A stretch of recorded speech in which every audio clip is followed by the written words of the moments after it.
हाँ सारे second floor तक है लाइव है मैडम आप? पूरी ड्यूटी लेनी है। Hi, good morning everyone. So we are continuing with the same chapter that we were doing in the previous class. So we are on chapter number 18 now, transfer of property. I have shared you the syllabus, new syllabus online on your Google Classroom platform. So next chapter we are starting with this transfer of property in goods. We have, so that means the transfer of ownership of goods. So what are we doing? We are transferring the ownership of the goods. Ownership हमने last class में भी किया था. Goods हमने देखी थी किस किस तरीके के होते हैं. Now we are talking about the ownership of the goods that we have to transfer. Now property in the goods is different from the possession of goods. Possession का मतलब होता है हम custody ले रहे हैं. Ownership का मतलब होता है that we are taking the ownership. हम उसको खरीद रहे हैं. अब वो goods हमारे हो जाते हैं. So the property in the goods may pass from the seller to the buyer, but the goods may be in the possession of the seller either as an unpaid seller or as a bailey for the buyer. अब unpaid possession का मतलब क्या होता है? या तो मैंने आपको as a पैसे नहीं दिए हैं अभी तक, तो आपने क्या किया है, मैंने आपको अगर पैसे नहीं दिए हैं तो आपने मेरे गुड्स को रख लिया है. और या फिर बेली, हम बेली की बात करते हैं, तो बेली क्या होता है? जो हमारे गुड्स का ध्यान रखता है या फिर हम जिसको अपने गुड्स देते हैं. So that is called the bailee. Next, what do we understand, what are we doing is the transfer. हम प्रॉपर्टी को ट्रांसफर कर रहे हैं एक जगह से दूसरी जगह. Next, first we have, let's see what is the importance of knowing the exact time. हम कब प्रॉपर्टी को ट्रांसफर कर रहे हैं उसका हम एग्जैक्ट टाइम देख रहे हैं. सबसे पहले risk prima facie passes with the property. जैसे ही प्रॉपर्टी आपके पास आएगी वैसे ही रिस्क आपके पास आ जाएगा. So the general rule of the risk of the loss of the goods is prima facie, means जैसे ही प्रॉपर्टी मैंने आपको ट्रांसफर करी वैसे ही गुड्स आपके पास आ जाएंगे. Next, the goods remains at the sellers risk until the property therein transfer to the buyer. जब तक आपको मैं गुड्स ट्रांसफर नहीं कर रही हूँ जब तक आपके पास आपका जो रिस्क है गुड्स का वो मेरा ही रहेगा, सेलर का रिस्क ही रहेगा जब तक हम प्रॉपर्टी को नहीं देते हैं. पर जैसे ही प्रॉपर्टी मेरे से आपके पास गई, आप बायर हैं गुड्स के, वैसे ही जो रिस्क होगा गुड्स का वो आपके पास आ जाएगा. जो गुड्स का रिस्क है वो completely goes from me to you. So that is the case that we have completed our task, we have done our class, we have done our part of the work. हमने अपना काम कर लिया है और we have done the part of the work that we are supposed to do. Next, let's see what it says. One second, please.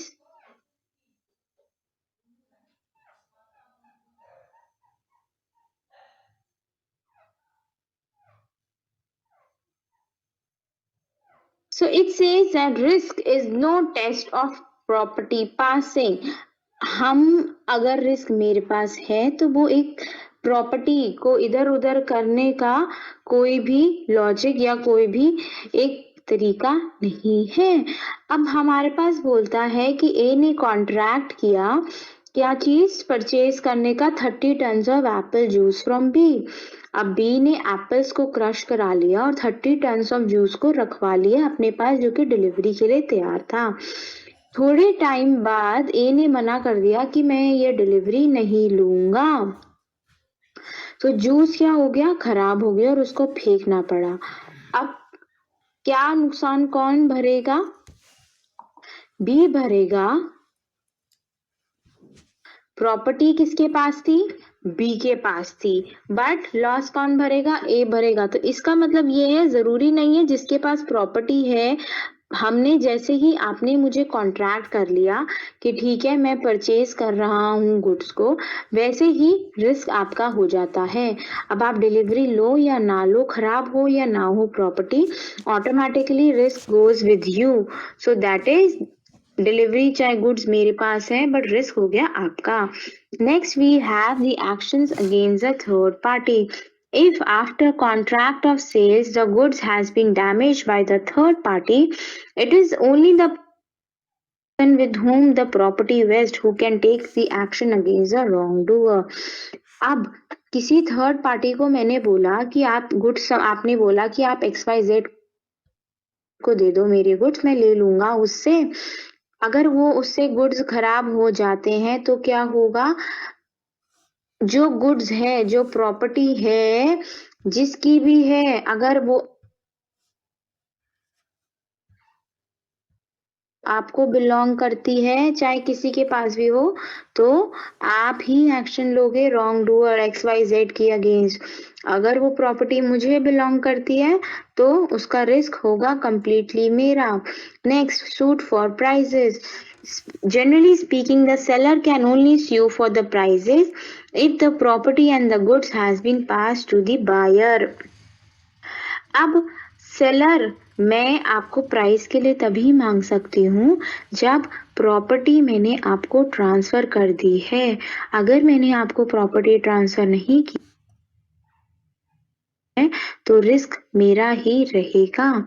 Next, insolvency of the seller और the buyer. Insolvent कौन हो रहा है? या फिर seller हो रहा है या फिर बायर हो रहा है।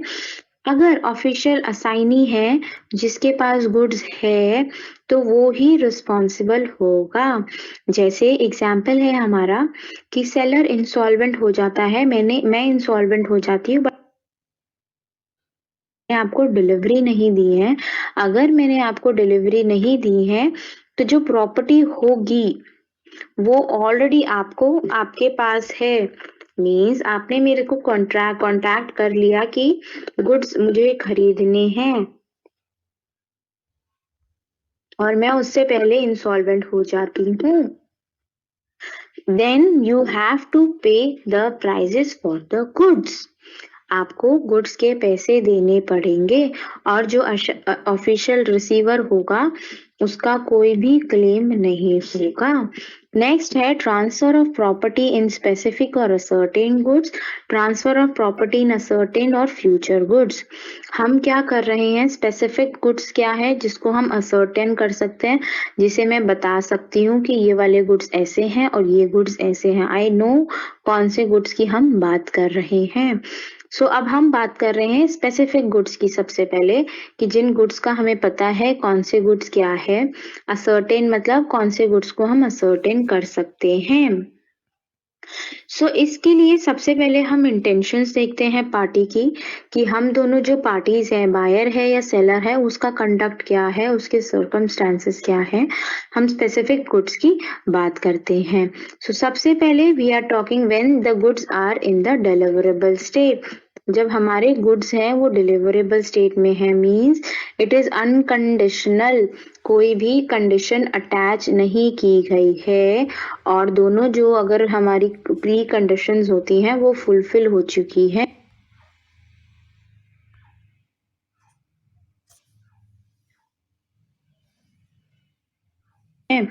अगर कॉन्ट्रैक्ट ऑफ सेल हमारे जो स्पेसिफिक गुड्स है वो डिलीवरेबल स्टेट में है, सो जो प्रॉपर्टी है वो जैसे ही बायर कॉन्ट्रैक्ट बनाएगा वैसे ही आपके पास गुड्स आ जाएंगे मतलब रिस्क, जो गुड्स का रिस्क है वो आपके पास आ जाएगा।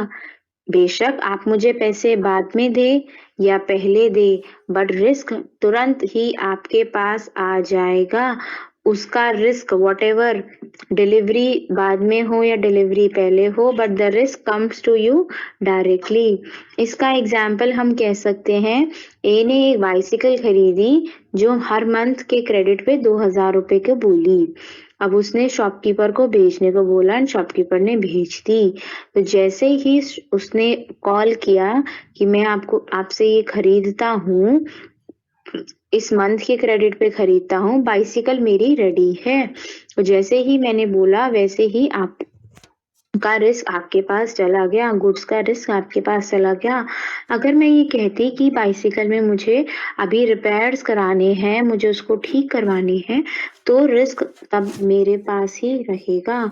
अगर गुड्स डिलीवरेबल स्टेट में है तो गुड्स आपके हो जाएंगे, रिस्क आपका हो जाएगा। नेक्स्ट हमारे पास आता है कि हमें गुड्स को डिलीवरेबल स्टेट में लाना है।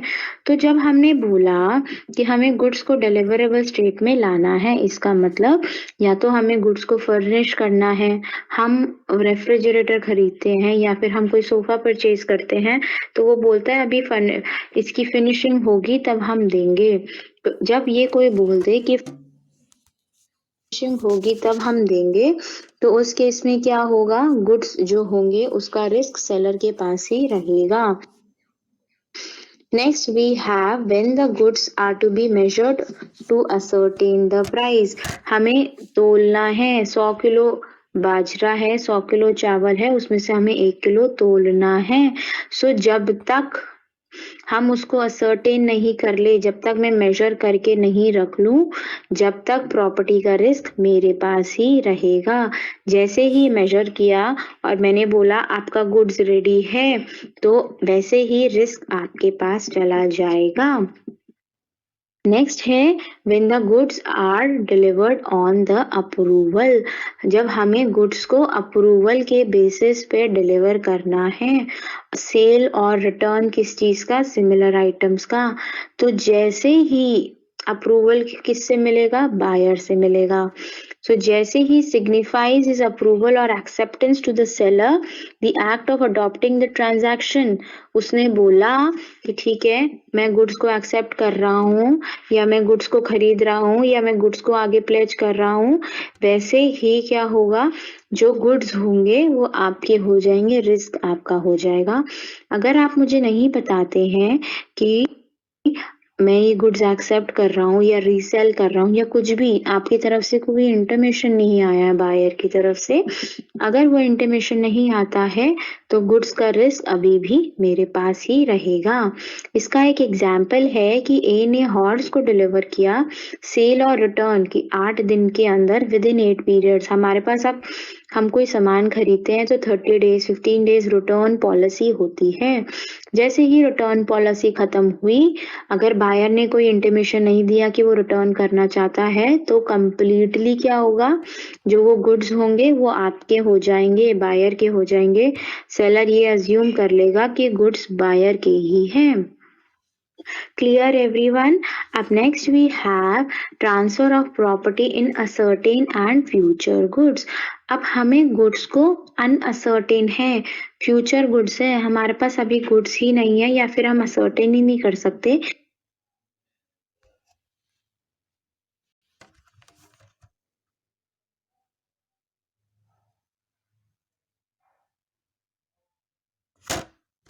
कि क्या गुड्स है।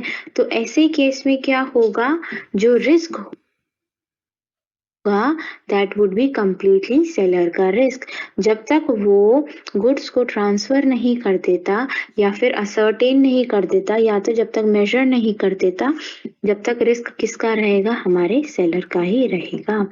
नेक्स्ट अब अप्रोप्रिएशन की बात आती है। अप्रोप्रिएशन का मतलब क्या होता है कि हम गुड्स के प्रॉपर अप्रोप्रिएट करके रख रहे हैं कि क्या कौन सा गुड है, किस तरीके का है, क्या चीज है, क्या नहीं है। So that is called appropriation. So first it says the essentials of a valid appropriation. So valid appropriation का मतलब क्या होगा कि appropriation must be goods answering the contract description both as quality and quantity। Quality और quantity दोनों ही describe होनी चाहिए। हमें पता होना चाहिए किस क्वालिटी का सामान हम बेच रहे हैं। इंटेंशनल मीन्स हमें किसी को स्पेसिफिक, हमें अनसर्टेन गुड्स को स्पेसिफिक करना है। ऐसा नहीं है हमने हाथ से अलग कर दिया जी येलो 1 किलो हो गया। प्रॉपरली मेजर्ड गुड्स होने चाहिए। जब तक सेलर की मंजूरी नहीं मिलेगी, जब तक हम अप्रोप्रिएशन नहीं करेंगे। आप मेरे पास 100 किलो सामान है, आप बोलते हो, आपको बताना है कि आपको 5 चाहिए, 100 किलो चाहिए, 6 किलो चाहिए, 20 किलो चाहिए। तो जब तक आप बताएंगे नहीं, मैं उसको अप्रोप्रिएट नहीं कर सकती, मैं बता नहीं सकती। नेक्स्ट, अब गुड्स का डिस्पोजल किसके हाथ में है? मुझे गुड्स देने हैं या नहीं देने, वो किसके हाथ में है? वो कंप्लीटली सेलर के हाथ में होता है। सेलर की मर्जी होती है। जो हमारे बायर्स हैं उनकी कोई भी मर्जी नहीं होती। नेक्स्ट है delivery to the carrier. Delivery to the carrier का मतलब होता है अब हम सेलिंग डिलीवरी एजेंट्स को देते हैं, डीटीडीसी को देते हैं, और जो हमारे पास आते हैं अलग डिलीवरी एजेंट्स हैं, हम उनको देते हैं। पोस्ट ऑफिस में जाके हम बोलते हैं हमारा पोस्ट दे दो, सो that is the delivery agent. अब हमने गुड्स को अप्रोप्रिएट करके डिलीवरी एजेंट को दे दिया, तो डिलीवरी एजेंट आपके पास जाएगा। सो उसमें क्या होगा, अगर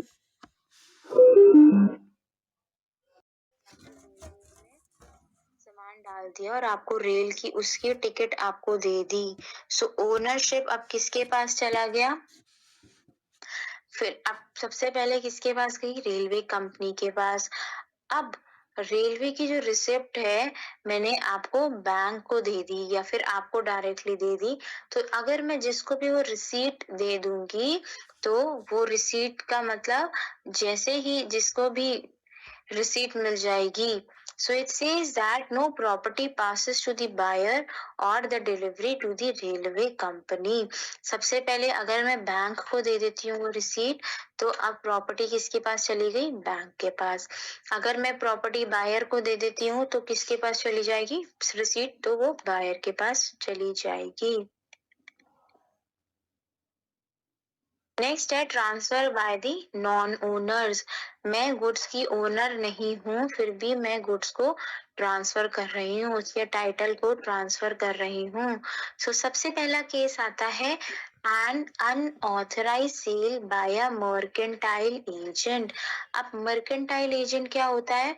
हमने देखा था जिसके पास प्रॉपर्टी की कस्टडी है सिर्फ, या फिर वो बेच सकता है या फिर वो कंसाइन कर सकता है, कुछ भी कर सकता है, उसके पास अथॉरिटी है बट उसके पास ओनरशिप नहीं है। तो जब वो गुड्स ट्रांसफर को टाइटल कर रहा है, सो क्या चीज होनी चाहिए? सबसे पहले उसके पास गुड्स होने चाहिए, डॉक्यूमेंट्स होने चाहिए, वो ऑर्डिनरी कोर्स ऑफ बिजनेस होना चाहिए, ऐसा नहीं है वो कोई चीट कर रहा है, वो गुड फेथ में काम करना चाहिए, विदाउट एनी नोटिस काम करना चाहिए at the time of the contract, जिसमें जब अथॉरिटी एजेंट को अथॉरिटी नहीं है सेल करने के लिए, तो हमें एक उसके पास प्रॉपर नोटिस होना चाहिए कि हम उसे गुड्स को ट्रांसफर कर रहे हैं, तभी वो अपने गुड्स के टाइटल को ट्रांसफर कर सकता है। Next we have transfer of title by estoppel. नहीं, तो एस्टॉपल कब आएगा? जब हम बोलेंगे that you are precluded from denying the truth of anything which you have represented a fact although it is not a fact। हमने estoppel पढ़ा था जिसमें हम अपने इंटेंशन से ऐसा कंडक्ट से ऐसा शो कर रहे हैं कि गुड्स किसके हैं? मेरे हैं। जब मैं ये चीज आपको शो कर रही हूँ कि गुड्स मेरे हैं, तो आप उस चीज को यकीन कर लेते हो, ठीक है, दैट गुड्स आर योर्स। सो अगर वैसा केस है, अगर एस्टॉपल का केस है, तो सबसे पहले owner should be stand, owner वहां पे होना चाहिए व्हेन सेल इज अफेक्टेड। उसकी असेंट होनी चाहिए कि सेल मैं कर रहा हूँ। परमिशन होनी चाहिए कि ठीक है गुड्स को मैं ट्रांसफर कर रहा हूँ। कोई रिप्रेजेंटेशन है, फॉल्स रिप्रेजेंटेशन है, तब वो गुड्स को ट्रांसफर नहीं कर सकता। Sale by a joint owner, अब एक ही चीज के दो ओनर्स हैं, एक ही कार के दो ओनर्स हैं, सो कोई भी ओनर गुड्स को ट्रांसफर कर सकता है। दोनों में से कोई भी ओनर गुड्स को ट्रांसफर कर सकता है। अब ए बी सी तीन भाई है, तीनों के पास एक काऊ है कॉमन। अब बी सी ने क्या किया, वो एक किसी के साथ डी के साथ कॉन्ट्रैक्ट में आ जाते हैं।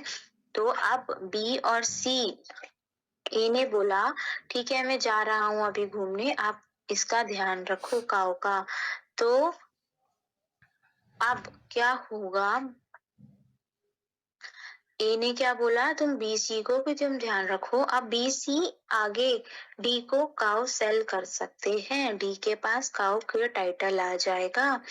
Under a voidable contract, sale by a person under a voidable contract. Voidable contract का मतलब क्या होता है, जब उसके पास, वॉइडेबल मीन्स जब एक पार्टी दूसरे पार्टी को स्यू कर सकती है। अब उसके वो एक वॉइडेबल कॉन्ट्रैक्ट के अंदर है, मिस रिप्रेजेंटेशन से उसने काउ सेल कर दी। अब वो कॉन्ट्रैक्ट क्या हो जाएगा, डिफेक्टिव टाइटल मीन्स उसके पास उसका टाइटल नहीं आएगा। Next, sale by a seller in the possession after the sale. अब सेलर ने गुड्स को बेच दिया है, डॉक्यूमेंट्स उसके पास आ गए हैं, जिसके पास सेल है, जिसके पास पोजेशन है आफ्टर। जैसे ही जिसके पास पोजेशन हम कहते हैं, मर्केंटाइल एजेंट हो या एजेंट हो, तो उसके पास जो बायर है उसके पास पोजीशन आ जाएगा। Sale to a buyer in the position after the agreement to buy, where a buyer has an agreement to buy. ठीक है, अग्रीमेंट टू बाय मतलब मैं फ्यूचर डेट पे उसे खरीदूंगी, तो उसका पोजीशन किसके पास आ जाएगा, बायर के पास ही आ जाएगा।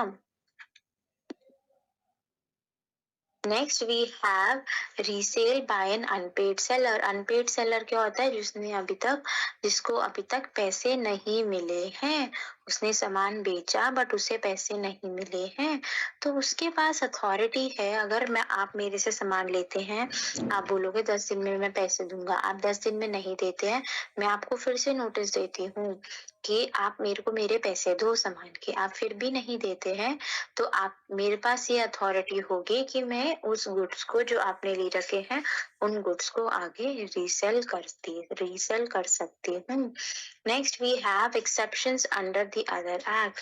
Other act also contain some provisions under which the co-owners may pass to the buyer for a better title than he himself. So सबसे पहले सेल बाय अ फाइंडर, अगर गुड्स, गुमे हुए गुड्स, लॉस्ट हुए हुए गुड्स आपको मिलते हैं, आपके पास अथॉरिटी है, आप उन गुड्स को सेल कर सकते हो।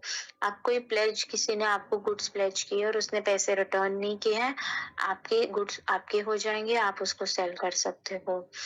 इंसॉल्वेंसी हो जाती है किसी की, वो रिटर्न नहीं कर पा रहा या पैसे नहीं दे पा रहा, तो गुड्स आपके हो जाएंगे, आप आगे प्रॉपर्टी इसको सेल कर सकते हो। अब हम टाइटल की बात कर रहे हैं। सो टाइटल अगर चेंज हो रहा है, so goods title is changing, then if the title is changing, then you can transfer the goods to some other person, जिसका हम thief की बात कर रहे हैं, या फिर किसी को मिल जाते हैं, वो प्रॉपर्टी आगे फॉरवर्ड ट्रांसफर कर सकता है अगर आप उसको रियल ओनर नहीं मिलता है तो। So that's it for the chapter. Any doubts to anyone in this chapter, please let me know.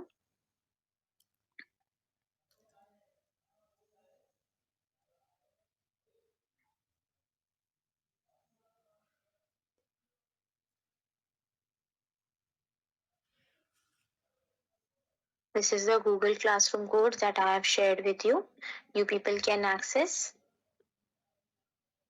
I don't have the recording.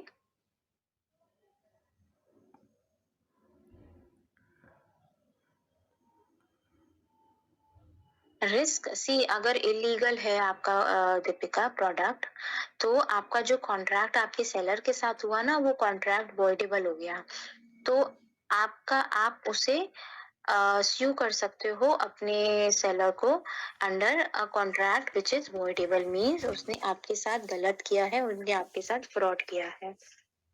तो द रिस्क, उसके बाद आप उसको, अगर रिस्क आपका भी आता है तो आप उसे वापस कर सकते हो सेइंग कि this is a voidable case. अगर वो नहीं मानता है आप उसको स्यू कर सकते हो। मर्केंटाइल एजेंट कौन होता है पायल? आपको एक कार सेल करनी है, आप खुद ना सेल करके आप एजेंट के थ्रू सेल करवाते हो। So that agent who has an authority to sell your goods on your behalf is called a mercantile agent. आपके बिहाफ पे जो गाड़ी बेच रहा है वो मर्केंटाइल एजेंट हो गया है। One more time, I didn't get your question. Please repeat.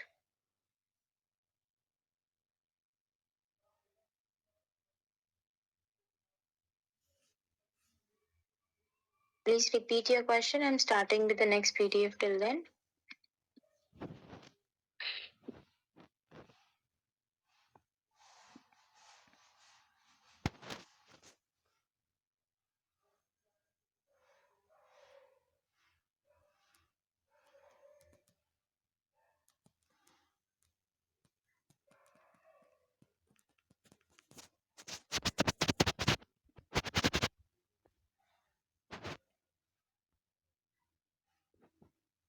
See, her chapter से 15 मार्क्स का क्वेश्चन आता है हर यूनिट से। सो आई रियली कांट से कौन से चैप्टर से वो क्वेश्चन 15 मार्क्स का आएगा। Next chapter we have the performance of a contract of sale. Performance हम किसकी बात कर रहे हैं कि हम डिलीवरी दे रहे हैं सेलर को, और मैं डिलीवरी दे रही हूँ, आप डिलीवरी को एक्सेप्ट कर रहे हैं और आप मुझे पेमेंट दे रहे हैं।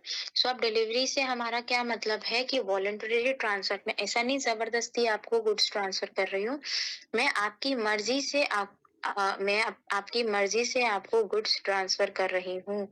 जबूर जबरदस्ती की हम बात नहीं कर रहे, कोएर्शन की बात नहीं कर रहे, अंडर इन्फ्लुएंस की बात नहीं कर रहे। मैं जो गुड्स दे रही हूँ आपको, आपकी मर्जी से गुड्स ट्रांसफर कर रही हूँ। अब 3 मोड्स ऑफ डिलीवरी होते हैं गुड्स की: एक्चुअल डिलीवरी, सिंबॉलिक डिलीवरी और कंस्ट्रक्टिव डिलीवरी। एक्चुअल डिलीवरी क्या होता है?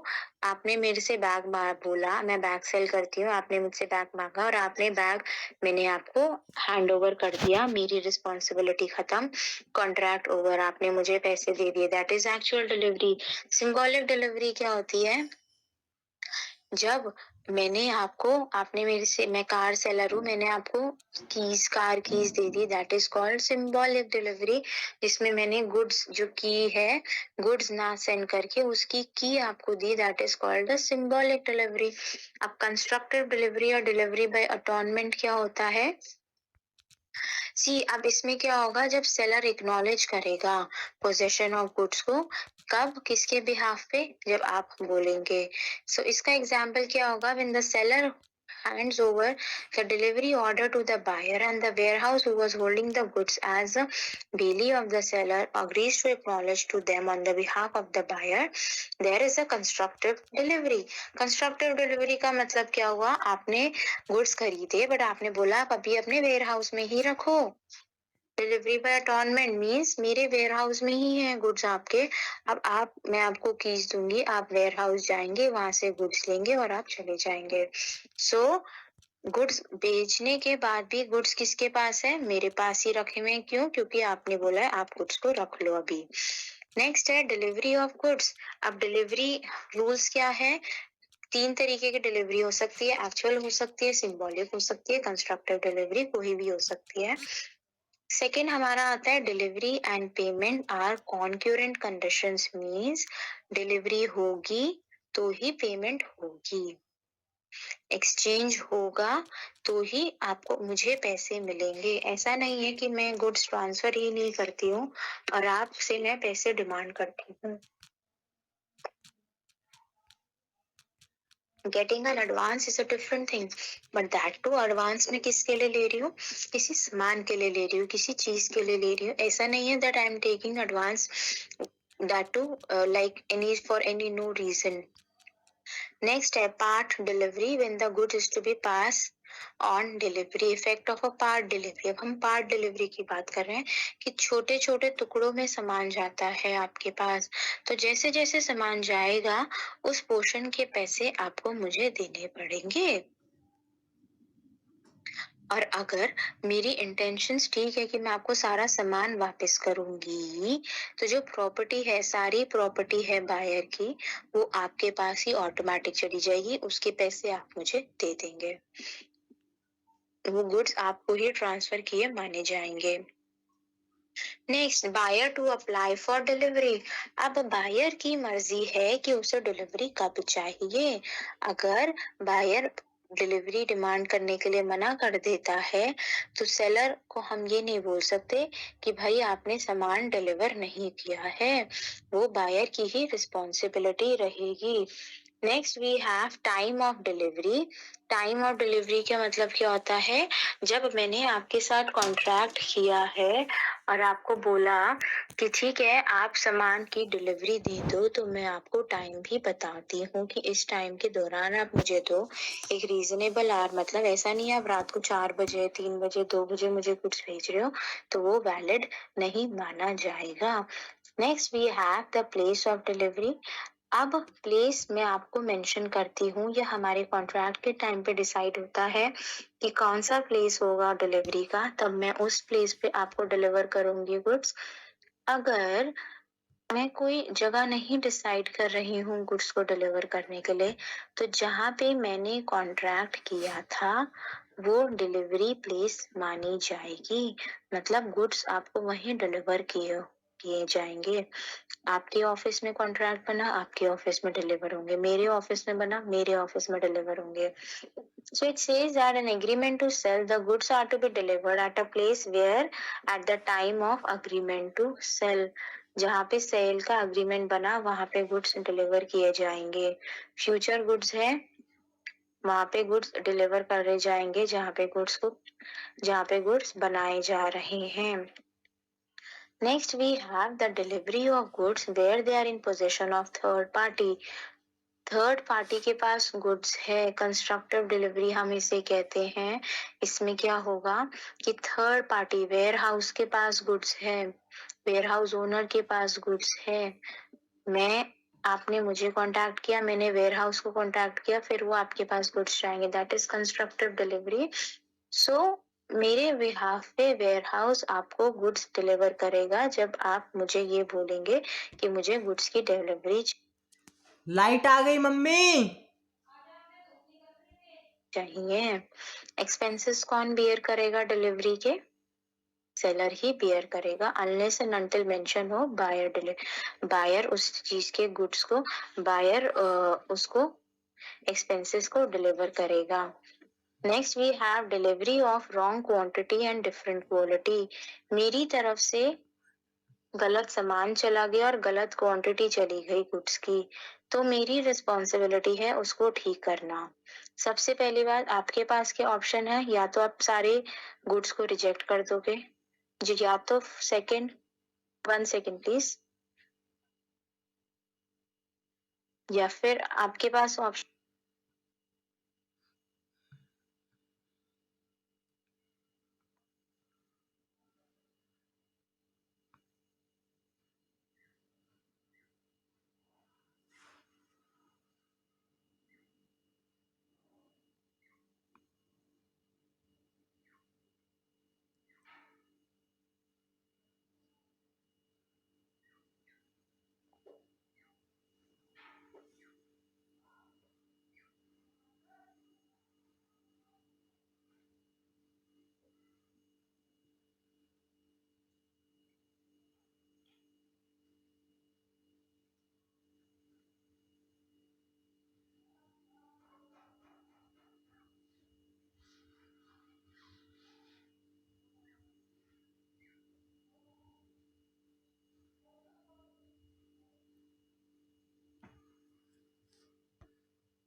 मैंने आपको बताया, तो आपके पास के ऑप्शन है, या तो आप सारे गुड्स को रिजेक्ट कर दो, या फिर आप कुछ जो ठीक है आप वो एक्सेप्ट कर लो, या फिर आपने सारे एक्सेप्ट कर लिए हैं और आपने रॉन्ग क्वांटिटी भी एक्सेप्ट कर लिया, मतलब क्वांटिटी ज्यादा आ गई है तो आपने वो एक्सेप्ट कर लिया है।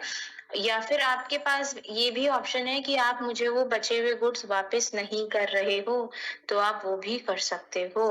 इंस्टॉलमेंट में डिलीवरीज होती है, इंस्टॉलमेंट में डिलीवरीज होती है तो उसमें क्या ऑप्शन होता है, जब इंस्टॉलमेंट्स में है तो हर एक इंस्टॉलमेंट के आपको मुझे पैसे देने पड़ेंगे। हर एक instalment, for every instalment you need to give me money. आपको मुझे हर इंस्टॉलमेंट के अलग अलग पैसे देने पड़ेंगे। जैसे जैसे आपके पास सामान आता जाएगा वैसे वैसे गुड्स आपके पास, वैसे वैसे आपको मुझे पेमेंट करनी होगी। दिस इज द अंश, this is the code for Google classroom. Appropriate करना मीन्स उसको सेपरेट करना, उसको मीन्स हमें देखना कि उसमें कितनी क्वांटिटी है, क्या चीज है, that is called appropriation. So now instalment delivery हमने बोला जैसे जैसे इंस्टॉलमेंट्स आपके पास जाती जाएंगी उसकी पेमेंट आप मुझे करते जाएंगे। नेक्स्ट है डिलीवरी टू द कैरियर। मैंने किसी बीच के एजेंट को, डिलीवरी एजेंट को गुड्स ट्रांसफर कर दिए हैं। जब मैंने डिलीवरी एजेंट को गुड्स दे दिए हैं तो क्या होगा, किसका रिस्क, मैंने आपको बता दिया कि मैंने डीटीडीसी को दे दिया और आपको बिल भेज दिया। अब रिस्क किस, गुड्स का रिस्क किसका हो गया, आपका हो गया। गुड्स का रिस्क कंप्लीटली आपका हो जाएगा। जब बायर चाहता है कि गुड्स का रिस्क ओनर्स रिस्क हो, तो सेलर की ड्यूटी रहेगी कि वो एक रीजनेबल टाइम में आके कैरियर के पास आए और वो गुड्स को ट्रांसफर कर दे। गुड्स गुम जाते हैं तो किसकी रिस्पॉन्सिबल होगा, कैरियर रिस्पॉन्सिबल होगा। उस बायर में decline to treat the delivery carrier and to deliver himself, and कौन रिस्पॉन्सिबल माना जाएगा, हमारा सेलर ही रिस्पॉन्सिबल माना जाएगा। liability for the buyer or neglecting or refusing to take the delivery of goods। अब मैंने गुड्स तो डिलीवर कर दिए, आप डोर स्टेप पे आके मना कर देते हो कि भाई मैं गुड्स डिलीवरी नहीं ले रहा, तो उसमें क्या होगा, सम, अब now what are we doing, हम ऑर्डर करते हैं ऑनलाइन और at the doorstep we has an option कि हम गुड्स को लेने से मना कर देते हैं। जब हम गुड्स को लेने से मना कर देंगे तो जो उसके एक्सपेंसेस होंगे वो बायर को बेयर करने पड़ेंगे, अगर उसकी टर्म्स एंड कंडीशन में मेंशन होगा। अगर आप एक परफेक्ट रीजनेबल टाइम में मना कर देते हैं कि मेरे को डिलीवरी नहीं चाहिए, तो उसका लॉस फिर सेलर लेगा। अगर इन केस आप रीजनेबल टाइम में नहीं बताते हैं, उसका लॉस कंप्लीटली आपका हो जाएगा। रिस्क जो डिलीवरी के सारी चीजें होंगी, नुकसान होगा, वो आपका होगा। नेक्स्ट है acceptance of delivery by the buyer. अब मुझे ये कैसे पता चलेगा गुड्स को एक्सेप्ट कर लिया गया है। कुछ गुड्स होते हैं, जैसे हमने ऑनलाइन ऑर्डर किया अमेजोन से, नायका से, उन्होंने गुड्स भेजे, ठीक है, दे हैव टेकन मनी, उनकी रिटर्न पॉलिसी है। वो कैसे अज्यूम कर लेंगे आपने गुड्स को यूज कर लिया, सबसे पहले या तो आप बता देंगे कि हमने गुड्स को खरीद लिया है, अपने पास रख लिया है, या फिर आप ये बोलेंगे कि आपने वो गुड्स को, सेलर ये देखेगा कि आपने गुड्स को आगे रीसेल कर दिया है, इसका मतलब आपने उसके गुड्स को एक्सेप्ट कर लिया है। या फिर सेलर ये अज्यूम करता है जो रिटर्न पीरियड होगा, कोई रिटर्न पीरियड है वो खत्म हो जाता है, तो फिर हम ये अज्यूम करेंगे ठीक है रिटर्न पीरियड ओवर हो गया, तो गुड्स किसके हो गए, बायर के हो गए, आप एलिजिबल है, मैं एलिजिबल हूँ उन पैसों को लेने के लिए। अब क्या है, जब टाइम लैप्स हो गया है, मैंने आपको बोला टाइम lapse हो गया है, and he retains the goods without intimating the seller that he has rejected them, फिर भी वो गुड्स को अपने पास रखता है, तो गुड्स की रिस्पॉन्सिबिलिटी किसकी हो जाएगी, बायर की ही हो जाएगी। बायर, अब इसमें क्या लिखा है, reasonable time, if the time for rejection is stipulated, rejection will be with in a period. It is mentioned that on the rejection of the goods because of defective delivery, mere information to the seller is enough and the buyer is not bound to reject. Return the rejected goods. अब इसमें ये चीज और mention की गई है, मैंने आपको गलत क्वांटिटी भेजी थी, 4 की जगह 8 चीजें भेज दी है। मैंने आपको बता दिया कि भाई मैं गुड्स आपने ज्यादा भेजे हैं या गलत भेजे हैं, तो मेरे पास ये भी ऑप्शन है कि मैं आपको गुड्स रिटर्न ना भी करूँ तो भी आप मुझे कुछ नहीं कह सकते। सो this was the next chapter which was telling you कि हमारी डिलीवरी कितनी तरीके की होती है, 3 तरीके की डिलीवरी होती है। अब मैं गुड्स डिलीवर कर सकती हूँ, आपके कहने पर डिलीवर करती हूँ, फिर और क्या चीजें हैं, क्या डिलीवरी की चीजें हैं। So this was the next chapter that we have completed. Any doubts to anyone in this one please?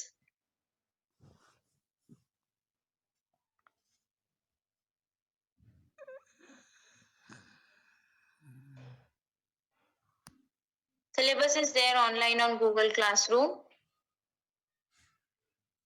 Cell by the finder of goods लेना क्या होता है? आपको मेरी बॉटल मिली, आपने मुझे बहुत ज्यादा देखने की कोशिश करी बट मैं नहीं मिली आपको, आप मुझे फाइंड नहीं कर पाए, ढूंढ नहीं पाए। देन अगर आप मुझे नहीं ढूंढ पाए तो आपके पास अथॉरिटी है कि आप उस बॉटल को सेल करके पैसे अर्न कर सकते हैं।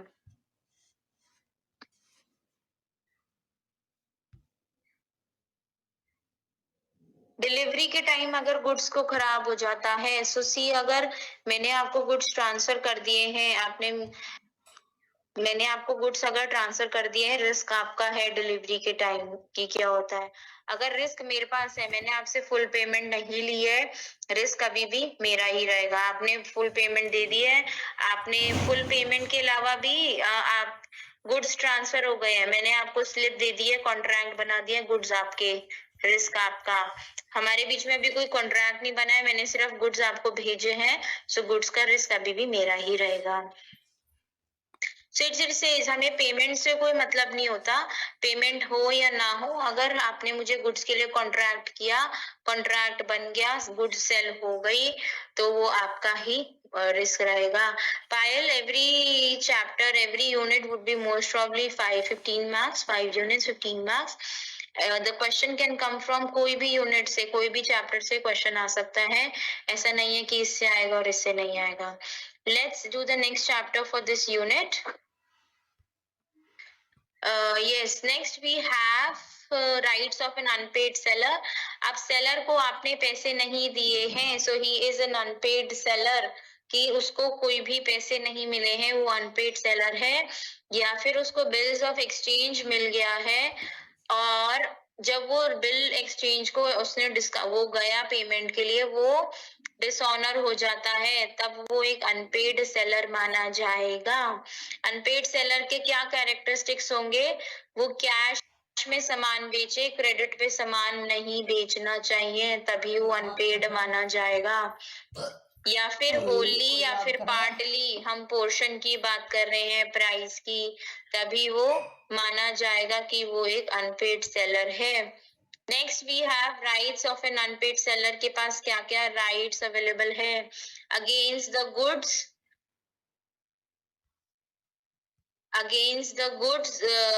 कि हमारे पास गुड्स के अगेंस्ट, बायर के अगेंस्ट क्या क्या उसके पास राइट है। सबसे पहले गुड्स के अगेंस्ट क्या राइट है? सबसे पहला राइट है कि वो डिलीवरी के टाइम उसने क्या किया, उसने पोजीशन कि उसके पास उस गुड्स के पोजीशन है अभी भी, तो वो डिलीवरी करने से मना कर सकता है। क्यों? क्योंकि आपने पैसे नहीं दिए हैं। या फिर गुड्स अगर डिलीवरी एजेंट के पास है, तो डिलीवरी एजेंट के पास है तो गुड्स को वो बोल सकता है ठीक है अभी डिलीवर नहीं करना क्योंकि उसके पैसे नहीं आए हैं। अगर किस किस केस में हम ये राइट ऑफ लीन इस्तेमाल कर सकते हैं कि हम मना कर सकते हैं? तो क्रेडिट का पीरियड खत्म हो चुका है, ठीक है, आपने बिना किसी एग्रीमेंट में, without any agreement as to credit, आपने कैश पे बेचा था, आपके कोई इंटेंशंस नहीं थे क्रेडिट पे बेचने के, तब आप वो राइट इस्तेमाल कर सकते हो कि ठीक है भाई मैं अब गुड्स नहीं भेज रहा। या फिर बायर इंसॉल्वेंट हो जाते हैं और वो पैसे नहीं दे सकता, तब उसके पास ऑप्शन है कि वो मना करते मैं गुड्स नहीं बेच रहा हूँ। नेक्स्ट है stoppage of goods in transit. कब वो गुड्स ट्रांजिट में रोक सकता है? जब उसको क्या लगेगा कि बायर इंसॉल्वेंट हो गया है। The property has pass to the buyer, अगर वो प्रॉपर्टी बायर के पास नहीं गई है देन उसके पास ऑप्शन है कि उसको आप डिलीवरी की ओर रोक सकता है। जैसे मैंने बोला मैंने आपको प्रॉपर्टी ट्रांसफर कर दी है तो मेरे पास कोई अथॉरिटी नहीं रहेगी उन गुड्स को बीच में रोकने का, मेरे पास कोई अथॉरिटी नहीं है, अब वो गुड्स आपके पास ही चले जाएंगे। नेक्स्ट ड्यूरेशन हम बोलते हैं, duration of transit.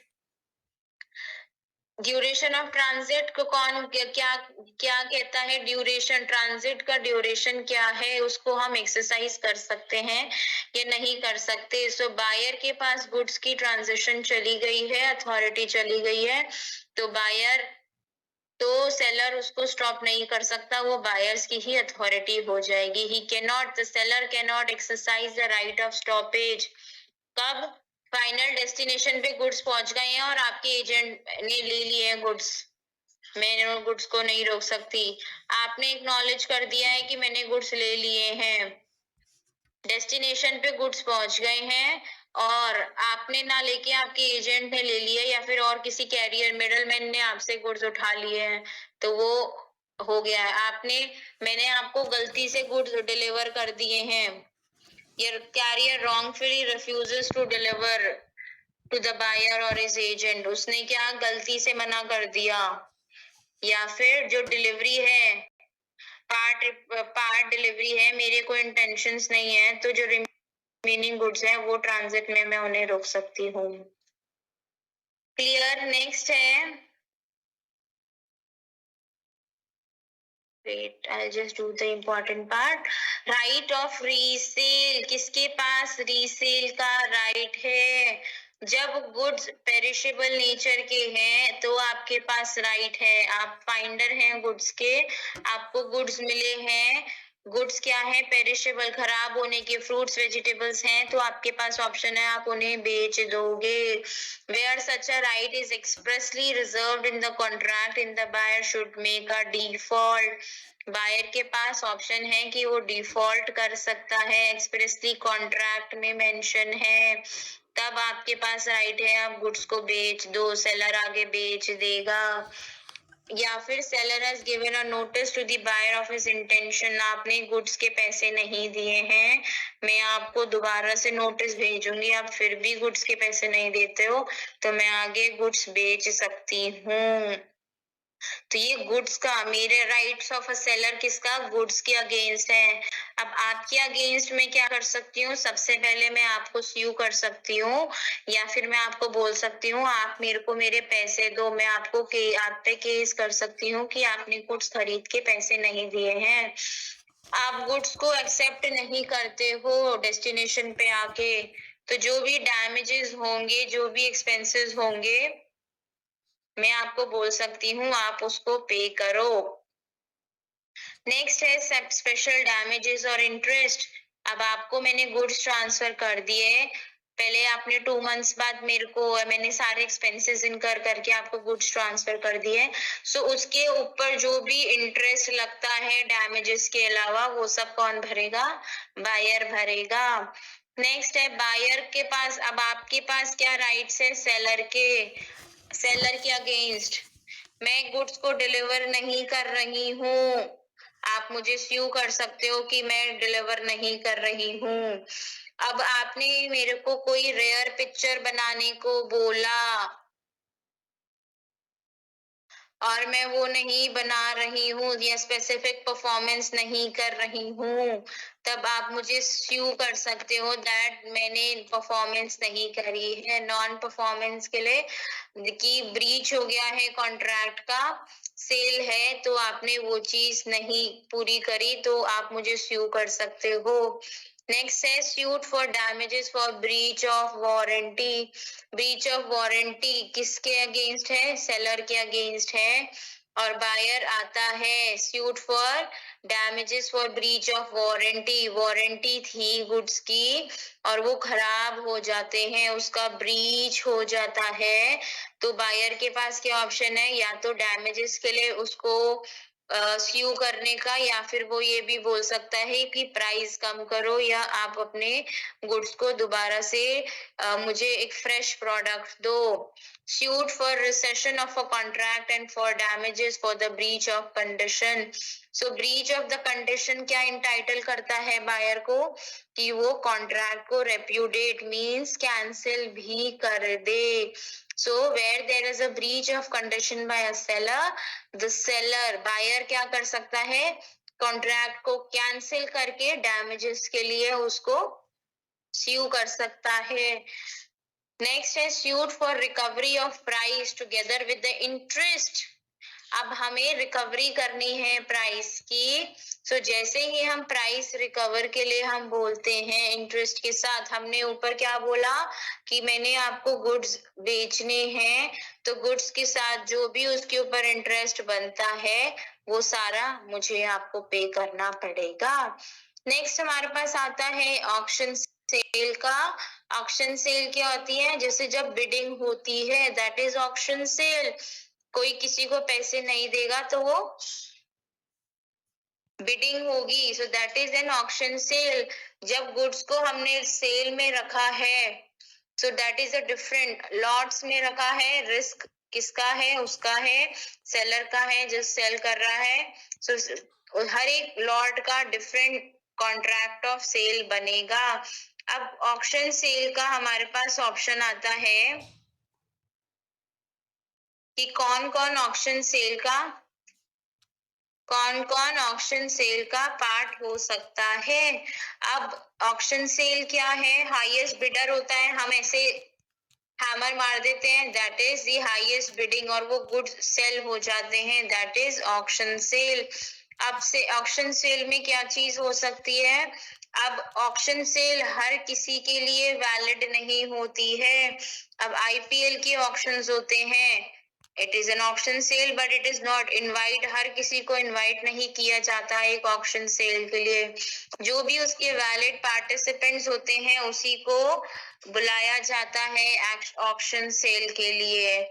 So auction cell कब एंड हो जाएगी, जैसे ही हैमर गया नीचे ऑक्शन सेल खत्म, सेल हो जाएगी. जरूरी नहीं है कि जिसने ऑक्शन सेल रखी है वो हर सारे गुड्स को सेल करेगा या उन गुड्स को सेल करेगा. अगर उसको एक मिनिमम प्राइस जो उसने रखा है वो नहीं मिलेगा तो उसके पास ऑप्शन है वो ऑक्शन सेल को मना करके, दोबारा मना करके उसको बोल सकता है कि मैं वो ऑक्शन सेल नहीं रखना चाहता या फिर वो गुड्स को रिटर्न करना चाहता है. Means he is not ready to sell his own goods, वो अपने गुड्स नहीं बेचना चाहता अब.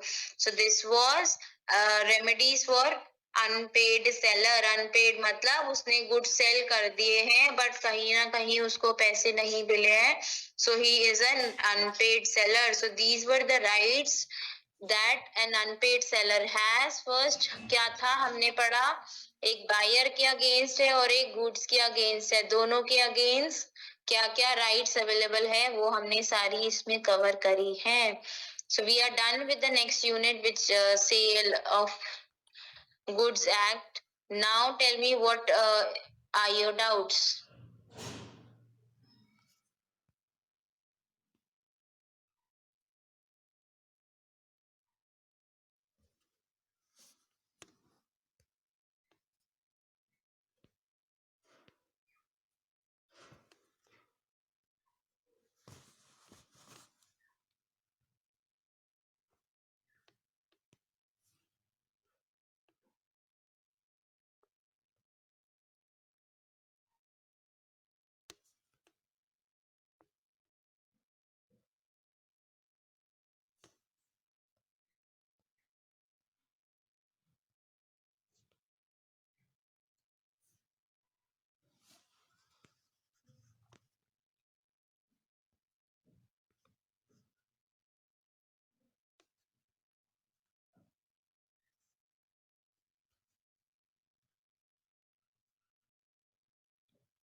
Yes, please let me know if you people have any doubts. ये जो बच्चों ने लिंक भेजा था मैंने पोस्ट कर दिया है.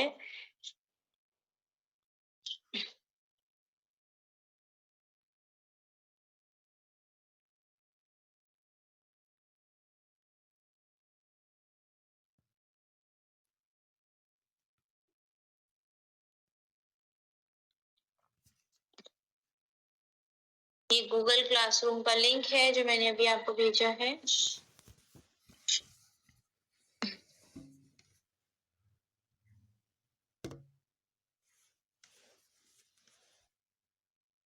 वेटेज 15 मार्क्स होगी हर यूनिट की.